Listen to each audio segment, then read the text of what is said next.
ધોરણ 12 આંકડાશાસ્ત્ર એટલે કે સ્ટેટ. આ વગર આપણે 2 ઉદાહરણ જોઈએ અને આખું ચેપ્ટર પણ જોઈ લીધું છે. આજે આપણે ઉદાહરણ નંબર 3 જોવાના છે.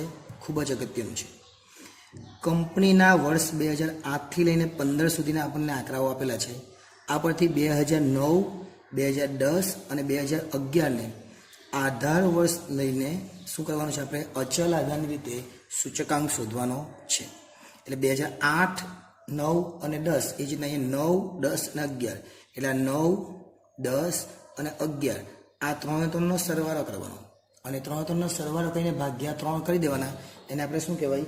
એને આધાર વર્ષની સરેરાશ કહેવાય. તો જોઈએ 196 છે, ત્યાર પછી કેટલા છે? 202 છે, ત્યાર પછી કેટલા છે? 214 છે. આ ત્રણનો સરવાળો અને ભાગ્યા 3 એને આપણે દરેકના છેદમાં લઈ લેવાના. એટલે 196, 202 અને 214 એટલે 612 આવે. 612 ભાગ્યા 3 કરીએ એટલે 204 આપણને મળશે. આ 204 દરેકના છેદમાં લેવાના. જોઈએ આપણે દાખલો કેવી રીતના કરવાનો. પહેલાં વર્ષ અને જે ઉત્પાદન આપેલું છે એ લખી દઈએ. અહીંયા લખી દઈએ પહેલાં વર્ષ અને બાજુમાં આપણને આપેલું છે ઉત્પાદન, તો આપણે ઉત્પાદન લખી દઈએ. જે આપેલું છે એને પહેલાં ઉતારી દેવાનું. વર્ષ 2008થી લઈને 2015 એક એક લીટી છોડીને આપણે લખીએ એટલે વ્યવસ્થિત દેખાય. 2008થી લઈને 2015 8, 9, ત્યાર પછી 2010, 2011, 2012, 2013, 2014 અને 2015. ઓકે. ત્યાર પછી જે આપણને ઉત્પાદન આપેલું એ લખી દઈએ 186, 196, 202, 214, 220, 216, ત્યાર પછી 226 અને 230. આટલું આપણને આપેલું છે. ડાયરેક્ટ આટલી જ રકમ દેખાય એવું આપણે કરીએ એટલે બીજું કંઈ આપણને દેખાય નહીં. આપણે સૂચકાંક શોધવાનો છે અને અચલ આધારની રીતે શોધવાનું. જો અહીંયા શું કીધું છે? અચલ આધારની રીત. તો અચલ આધારની રીતે સૂચકાંક એટલે શું? જે આપણને આપેલું આપણે સૂચકાંક બરાબર P1 છેદમાં P0 ગુણ્યા 100 એનું સૂત્ર છે. આ સૂત્ર આપણને ખબર છે. પણ જ્યારે અચલ આધારની રીત આવે અને ત્યારે સરેરાશ આપેલું હોય ત્યારે 3 વર્ષનો સરવાળો 2009, 2010 અને 2011. તો અત્યારે P0 આપણો કેટલો કહેવાય? તો P0 આપણો કહેવાય 204. આ 204ને બધાના છેદમાં લેવાનું, કેમ કે 2009, 10 ને 11 ત્રણનો સરવાળો કરવાનો છે. એટલે આપણે પહેલાં શું કરીએ?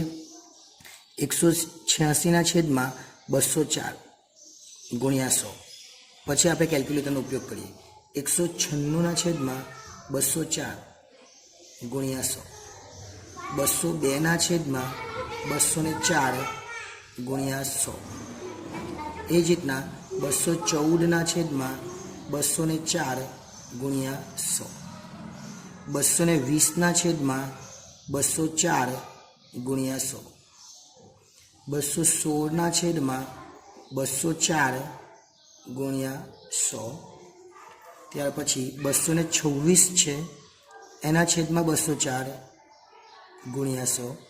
અને છેલ્લે 230 આપેલા છે એના છેદમાં 204 ગુણ્યા 100. ટૂંકમાં બધાના છેદમાં 204 લખી દેવાના. હવે કેલ્ક્યુલેટરની મદદથી દાખલો કોઈ પણ વ્યક્તિ કરી શકે.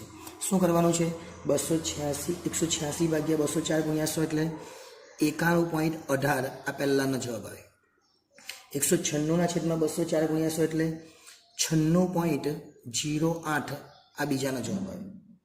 ત્યારે 202 છેદમાં 204 એટલે 99.02 આ ત્રીજાનો જવાબ આવે. 214 છેદમાં 204 એટલે 104.90 એનો જવાબ આવે.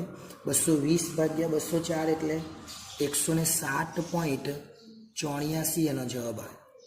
ત્યાર પછી 216 છે. 216 છેદમાં 204 ગુણ્યા 100 એટલે એનો જવાબ આવશે 105.88. ત્યાર પછી 226 છેદમાં 204 ગુણ્યા 100 એટલે 110.78 અને 230 છેદમાં 204 એટલે 112.75. એટલે આ રીતે એકદમ ઇઝી અને સરળતાથી આ દાખલો થઈ જાય.